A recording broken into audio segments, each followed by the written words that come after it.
See, in this we will discuss why this is important to go for accreditation, or why it is important to develop quality management system in our laboratory. Sometimes people say this 15189 is required because our organization is planning to go for accreditation, but we have to understand the purpose is we want to develop quality management system in our laboratory, and NABL is a accreditation body. They are just checking compliance. Otherwise, what is the purpose? We want to release a error-free report. Look at this. First, we will see certain cases. Our day-to-day life activities, some scenarios which we face very frequently in our laboratory. In this case, this 35-year female went for routine health checkup. These were the parameters: 13.5 hemoglobin, 72 MCV,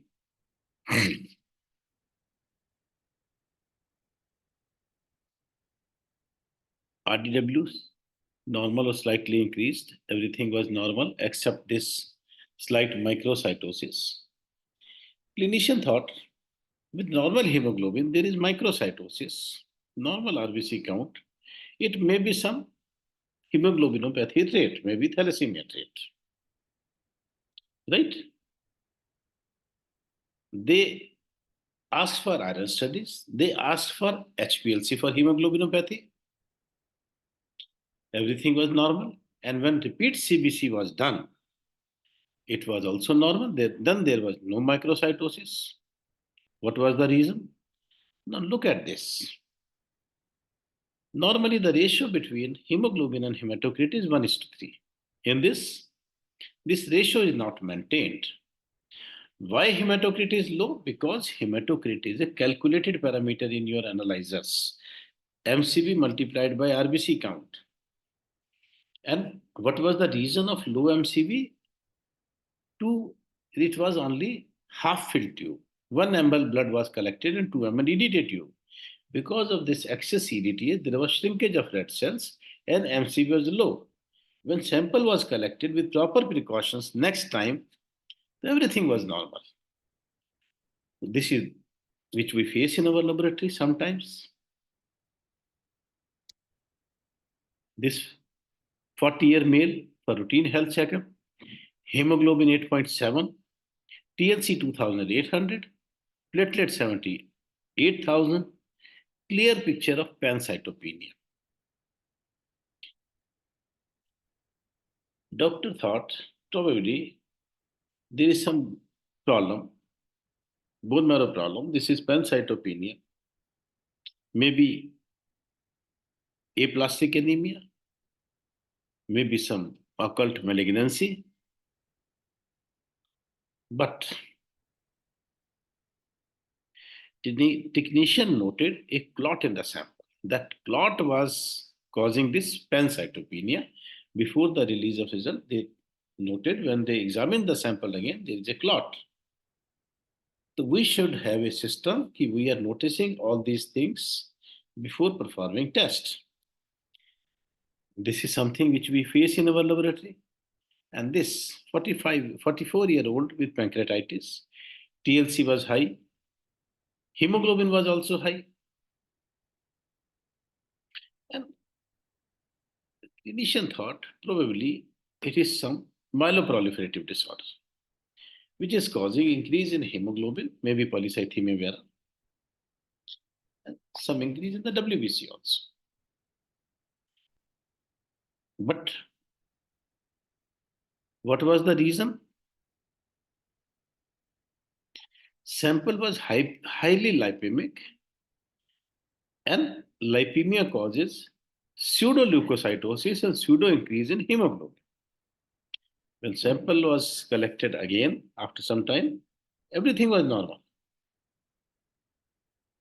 See, in this case, pain, abdomen, diarrhea, admitted with dehydration, patient IV fluids were started, and these were the investigations. Low hemoglobin, low TLC, low platelet, and then they examined carefully. There was no clot also, because now They know we have to examine for clot.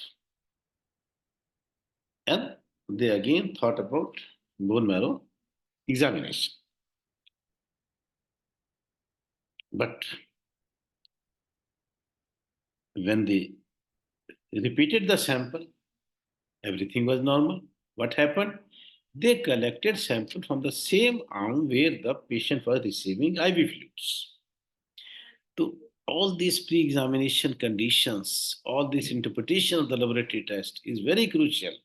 Pre-examination, post-examination. If we are not controlling pre-examination, post-examination, we are bringing in automation. What all we get is automated mess. This 30-year-old female with anemia, 6.6 hemoglobin, MCV normal, platelet normal, WBC normal, they thought it is normocytic normochromic anemia. But what was the reason? It was dual deficiency because of this microcytosis, macrocytosis. MCV was coming normal because MCV is a this tells you about average of the red cell volume. But they ruled out nutrition deficiency because of low MCV. When hematinics was started, patient responded very well.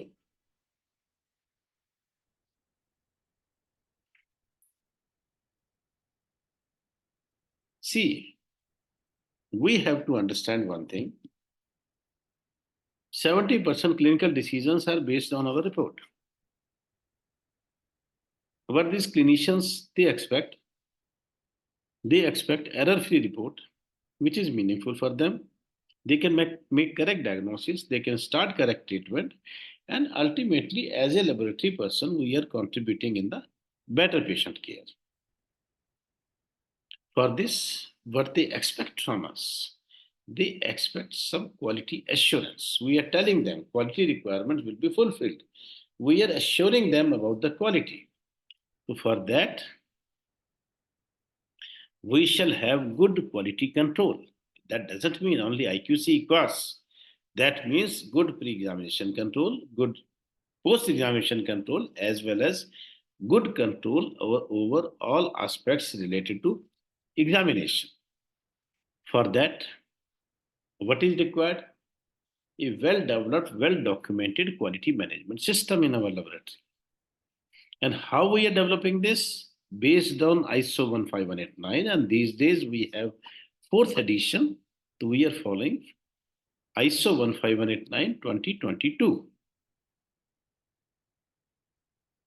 So we will discuss briefly about some concepts related to this. See, for personnel, in the new standard, clause 6.2, we have to define qualification for various posts. We have to define qualification. Qualification means education, which is your college degree, plus any training or experience required. Say, for flow cytometry, there is no separate education, separate degree, but you require experience, training in flow cytometry. For immunohistochemistry, you require training. For molecular, you require training and experience. So, like that, we check vaccination of the staff, we check their competence, ability to use acquired knowledge and skill in practical situation. They shall have some problem solving skill also. We are asking them to test already analyzed sample. We are observing how they are working in the laboratory, how they are maintaining equipment, they are following schedule, but whether they are able to carry out particular activity or not. To develop their knowledge, we ask them to participate in CMEs, in seminars, in certain other training programs so that they are able to upgrade their knowledge and skill as per the requirement of the laboratory. We are providing them personal protective equipment,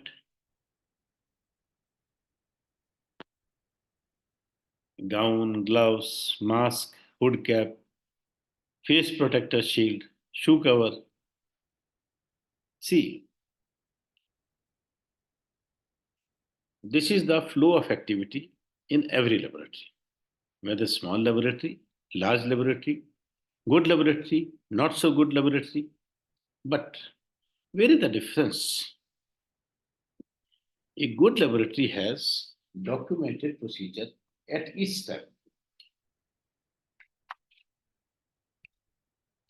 They have documented procedure at each step.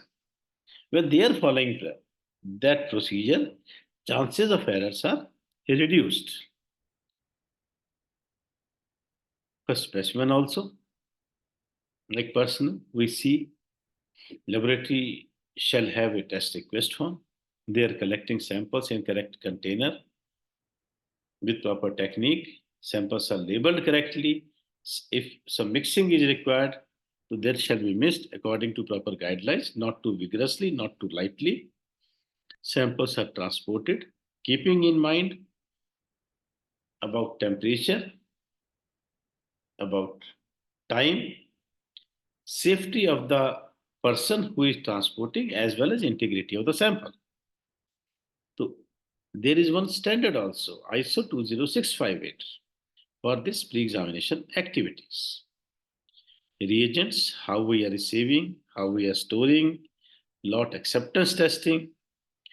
So all these things are discussed in our quality management system training program, ISO 15189, and in our annual program, you have registered for this annual program. Time to time, we will discuss certain things in detail. Here, I am telling you what all shall be included in the laboratory quality management system. For each of these activities, we will have a full program in the coming months. How we are receiving, we shall have a format, how we are storing, so we are keeping some document, how different things will be stored, lot acceptance testing, although we have checked everything at the time of receiving reagent. But what is the quality of the reagent inside? For this, you shall have some system of lot acceptance. You are checking this new lot will give you results comparable to the old lot. Test selection, diagnostic sensitivity, diagnostic specificity, positive predictive value, negative predictive value, utility of the test. What is diagnostic sensitivity? Out of 100 cases of tuberculosis, in how many cases a particular test is positive? That is diagnostic sensitivity. Diagnostic specificity, out of 100 cases who do not have a disease, in how many cases a particular test is negative? Positive predictive value, if a test is positive, what is the possibility of having that disease? Negative predictive value, if a test is negative, what is the possibility of not having that disease? In test utility, we see all these things. We see cost of the test, we see complexity of the test,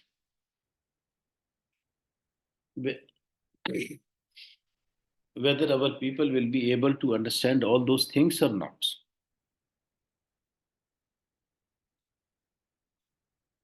If you are installing a new machine, you are comparing results of the new machine with the machine which you already using in your laboratory, and you are accepting that machine. On x-axis, you are plotting results of the old machine. On y-axis, you are plotting results of the new machine. In ideal situation, there is line at 45-degree angle. If you are getting a line higher than this, parallel to this, like this lighter line, that means this new machine is providing you results higher than the ideal situation. It may be higher, it may be lower. If the difference is increasing with increasing concentration, it is called systematic proportional error. If this difference is constant, it is called systematic constant error. If at some place the dots are on the higher side, some place dots on the lower side, then it is called random error.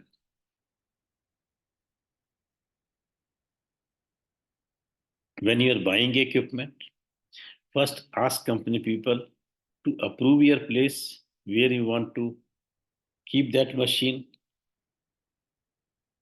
They are saying, okay, space is okay, extent of technical training required, clarity and usefulness of the instruction manual, whether you can use this as it is or you have to write this in simple language. Linearity is the maximum value which you can report without dilution. Suppose linearity is 100 only for glucose, then you have to repeat a lot of glucose results, which is not practical. So select linearity appropriately. Precision, how close results are to each other when you're testing multiple times. Carryover, a low value sample shall not be affected by previously run high value sample. Ask company people to demonstrate all these things on your machine. Comparability with an established method, performance in Equas scheme. So you check all these things when you are selecting a machine. Sometimes company people say you keep this machine for 15 days in your lab, then you can see all these things. Analytical sensitivity. Analytical sensitivity means suppose there are three glucose machines. One is providing you result 210, 220, 230, 240 like this. Another is telling you 201, 202, 203. Third, 200.1, 200.2, 200.3. In first case, the machine is able to appreciate difference of 10 minimum. In second, 1. In third, 0.1. The minimum difference which your machine is able to appreciate is called analytical sensitivity. Previously, it was used for lowest limit detectable by your machine. But now for that, the term is lowest limit of quantification, LLQ. In this new TITS, they have mentioned like this. Analytical specificity, it is measuring that analyte only, nothing else. In your hematology, three-part differential, nucleated RBCs are counted with WBCs. So that is not specific for WBC. Analytical time, how much time machine is taking to analyze one sample. Throughput time, how much samples you are able to process in 1 hour or in 4 hours. Cost per test doesn't mean only reagent cost. You are running controls. A part of that will go into the cost per test. You are participating in Equas. You are buying AMC, CMC. So all these things contribute to cost per test. Staff acceptability, whether they are able to understand all this knowledge or not. You are maintaining instrument in your laboratory, manufacturer's recommendation, what they are asking you to complete, what they are asking you to carry out daily, what they are asking you to carry out weekly, monthly, once in 3 months, company people, they are coming. So what is this? Your maintenance schedule. So you shall have some format which you are filling for all these things, right? This documentation in the laboratory will be discussed next time. What? Okay.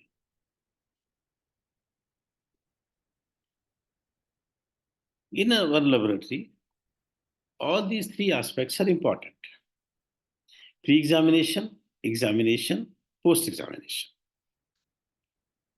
In pre examination, how we are ordering for the test. Suppose clinicians are writing Vidal test with 2 day history of fever. On the basis of negative Vidal test, they are ruling out the possibility of enteric fever, typhoid. That is not correct. Or if they are sending only one blood culture sample to rule out infective endocarditis, that is also not correct. How samples are collected, what is the tube they are using, how samples are transported, some part we discussed. how samples are received in the laboratory. All these things shall be checked properly in the examination also. Examination part, you are following correct procedure. Whenever you are selecting any method, you are ensuring performance specifications told to you by company people, they are serving your purpose. IQC participation, EQUAS participation, equipment maintenance, you are taking care of all these things. In post examination, you are correlating your results with the clinical findings. If there are some alert values which need immediate therapeutic intervention, you are telling your clinicians immediately, and you are releasing reports only to authorized recipient. After that, you are maintaining specimens for certain time in your laboratory. Regularly, you are conducting audit of your laboratory periodically. You are looking for continual improvement. How we can further improve our laboratory services. You are maintaining your documents properly. You are maintaining information in such a manner confidentiality is maintained, and integrity of the data is also preserved. If something is happening which is not acceptable, you are taking appropriate action on that after root cause analysis. You are selecting your suppliers carefully because you are buying different type of things. You are buying equas, you are buying calibration services, you are buying different products. Also, you are taking the help of referral laboratory. So all these things shall be checked properly. Equipment shall be maintained, and environmental condition of the laboratory also shall be maintained properly.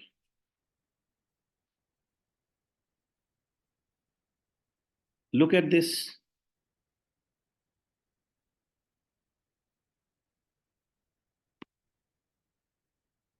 This is our day-to-day working, pre-examination, examination, post-examination. ISO 15189 is also telling you the same thing. How you can carry out this pre-examination, examination, post-examination effectively. For this, you have to evaluate different activity and you have to look for continual improvement. If something is not acceptable, patient is complaining, or you are identifying some non-conforming work, take appropriate action. With this, you are able to improve your laboratory services. For all these things, you shall have a well-defined, documented organization management. You're defining organogram. You're carrying out management review. Key laboratory people, they are meeting top management time to time. You have developed your good quality management system. Whatever documents you are using, you are developing properly. Time to time, you are reviewing and you are maintaining records also. For this, your laboratory shall have qualified personnel, properly maintain environmental condition, equipments, reagent consumables, and all these reagents, etc. You are ensuring are of good quality, and also you are taking good control over the data information management so that confidentiality of the information is maintained and integrity of the information is maintained. Now, this new standard is talking a lot about process management. Process means sequence of activity.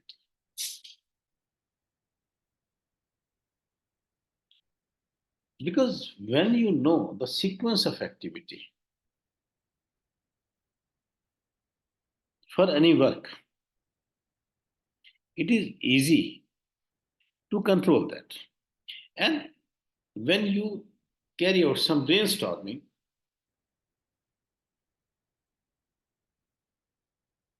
someone may suggest it is better if we include one more step in this, then the control will be better. So you can do that. And for each and every step, You shall have a procedure.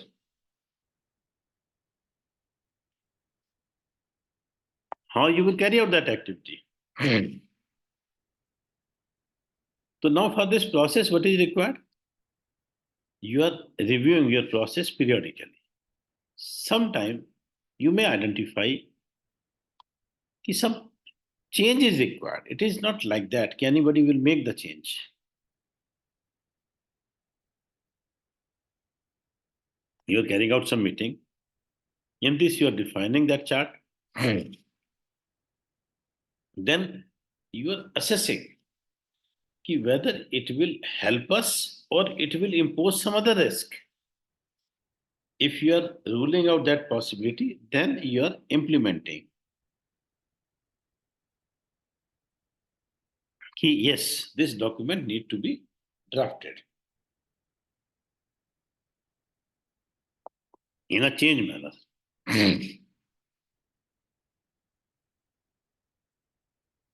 After that,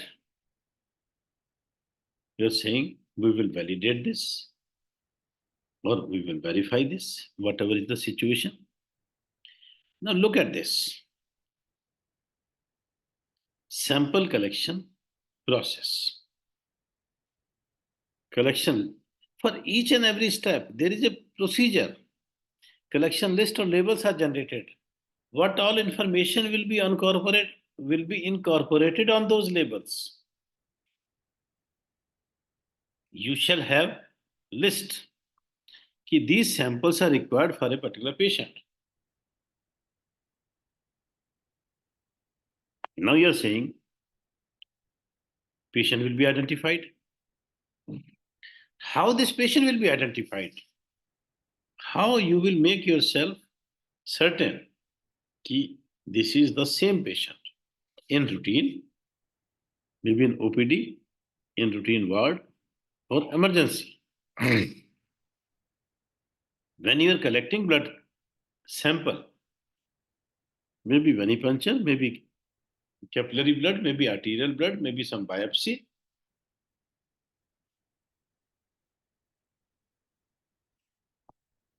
What is the procedure of collecting different type of samples?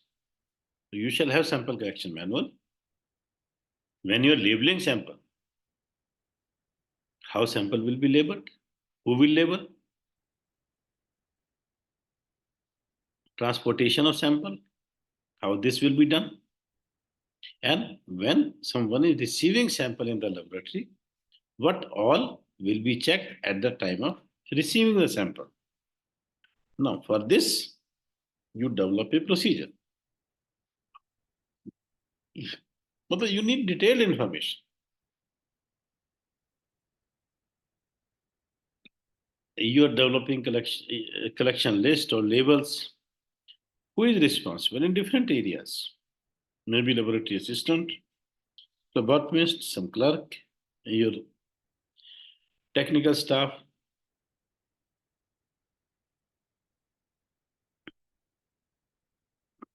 Label is printed. Now, suppose some label is missing. Then, if you are printing a label again, this also shall be documented. What happened to previous label? Why it was misplaced?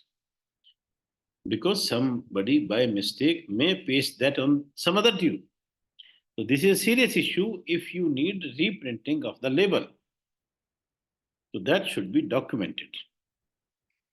How patient will be identified? Who is responsible in various positions? And how these will be identified? What is the procedure? What all will be checked? When you are collecting samples, who all are collecting sample in your organization? And different type of samples, what is the procedure? If suppose you have to collect sample for ABG, what is the procedure for that? So don't think we are following 15189 for NABL or for any other accreditation body. You may be from outside India, or in future you may go to some outside country, or in India you may plan to go for some other accreditation. It is not the question of one accreditation body. It is the question You are following 15189. Why you are following 15189? Why you are carrying out all these activities? We want to improve our laboratory services. Labeling, who all are responsible and how this is labeled.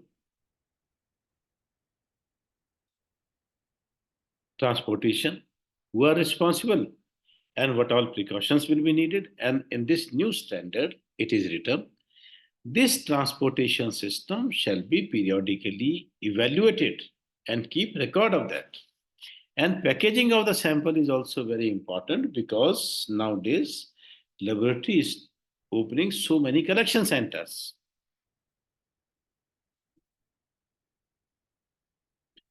Now look at this risk management plan. At places standard asking for procedures, risk management plan, risk analysis, risk evaluation, risk control, risk management review, risk monitoring. So for this, every step you need a procedure. On 2nd of May, we are conducting one workshop on risk management. In this, various aspects will be discussed in detail.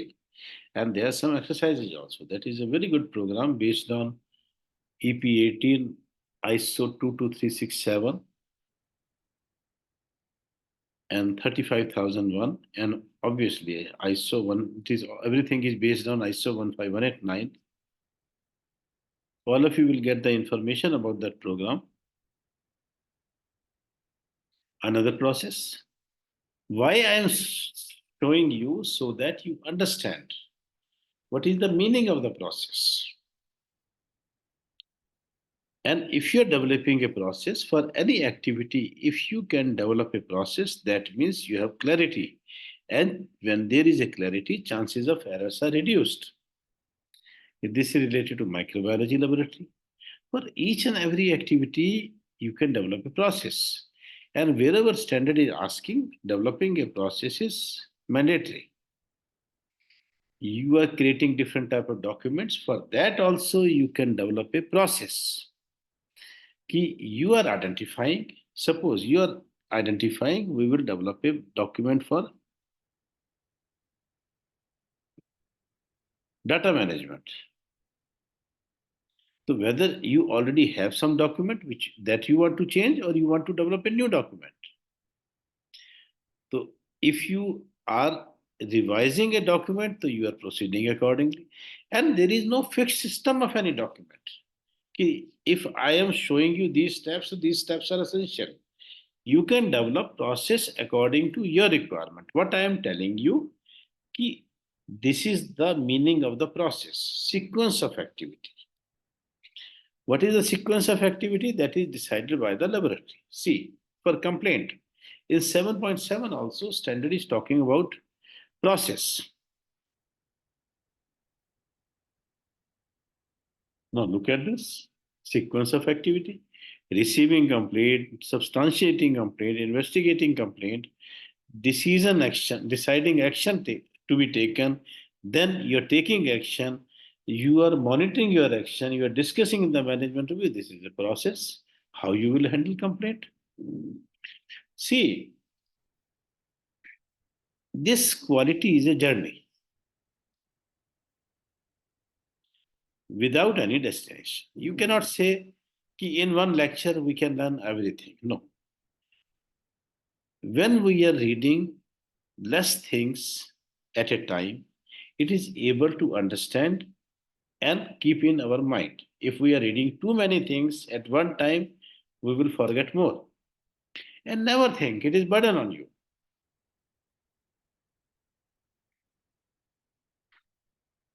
And it is possible with the cooperation of everyone, not only in the laboratory, outside laboratory also. You discuss with your colleagues how they are maintaining 15189. If you have some doubt about a particular clause, how they are maintaining, what is the procedure they have developed, what are the type of records they are maintaining. So that way we learn from each other, try to read also. There are CLSI documents, various ISO documents, and very soon we will conduct one session on Hospital care also based on MBBS standard, and there is a standard for hospital management recently released in 2023, ISO 7101. And in the time to come, you some accreditation bodies may start accreditation based on this 7101. So when we learn, then our understanding improves.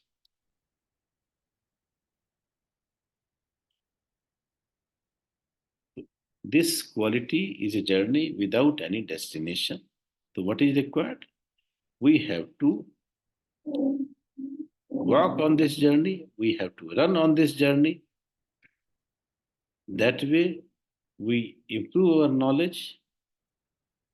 Thank you for your kind attention and good luck to all of you.